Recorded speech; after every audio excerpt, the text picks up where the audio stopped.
For this demonstration, we're gonna use 40-pound braid. One, because it's easy to see on my background, and two, to demonstrate that this knot does not slip, even if you don't use stupid electrical tape. The only thing we need to do is an overhand knot, also known as grandmother's knot, because it's so easy that even your grandmother can do it.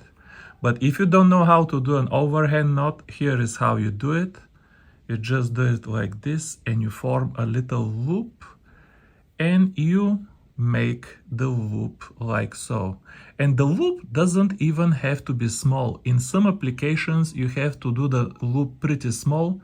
It doesn't have to be particularly small, it doesn't matter.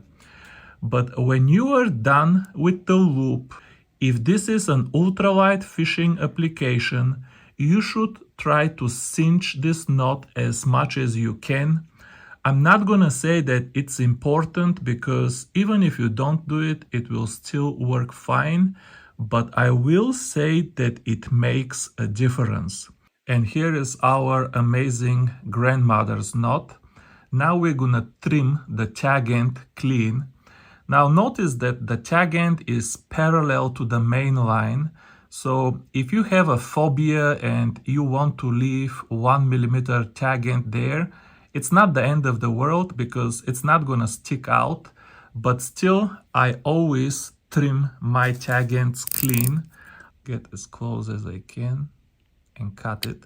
And this is it. We are done. We are ready for installation.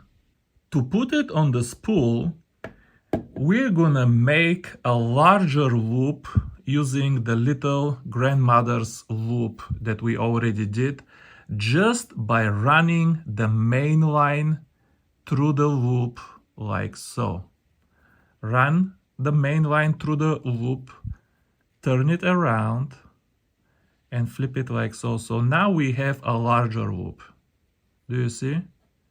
See how easy it tightens even with very little pull, because it is sliding so free on the main line, it tightens very easily. Now, how are we gonna put this on the spool? You shouldn't worry about this too much, because if you put it the wrong way on the spool, there is no force that can tighten it. It will keep slipping and slipping, and you will know immediately that you put it the wrong way. But if you don't want to even experiment, remember that the main line here, this is the main line, not the loop, but the main line.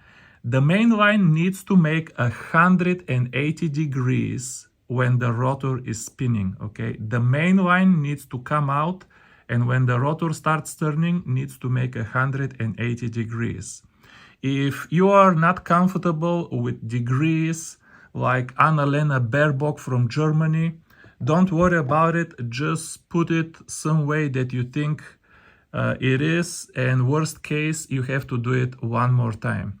So here is the loop. I just put it anywhere, and then you have to do the first 2 turns by hand, just so it's a little bit tight when you flip the spool.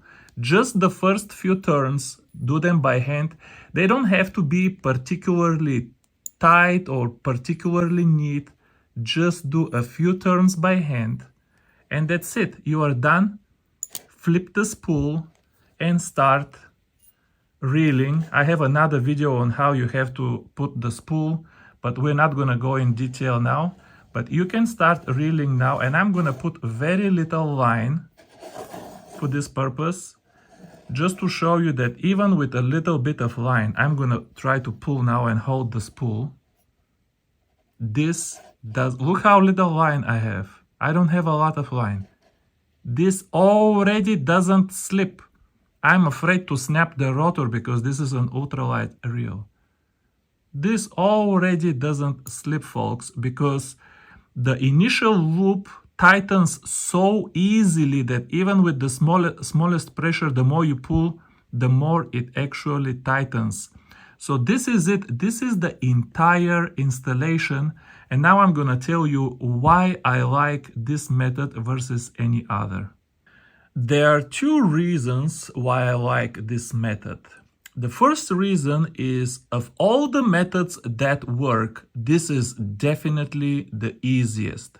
The other reason is because this method is really good for ultralight fishing and shallow spools in particular, because it is almost knotless. Notice that this here is not a knot. This where the line is sliding is not a knot. The only real knot that we have here is right here at the base of the grandmother's knot, but this here is only one coil of knot.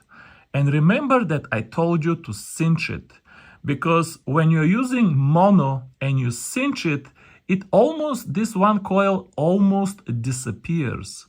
So you don't have big knots here that can protrude through the coils, and then as your coils are exiting, they're grabbing the knot, and at minimum that can kill your casting distance, and in some cases you can even lose your lure.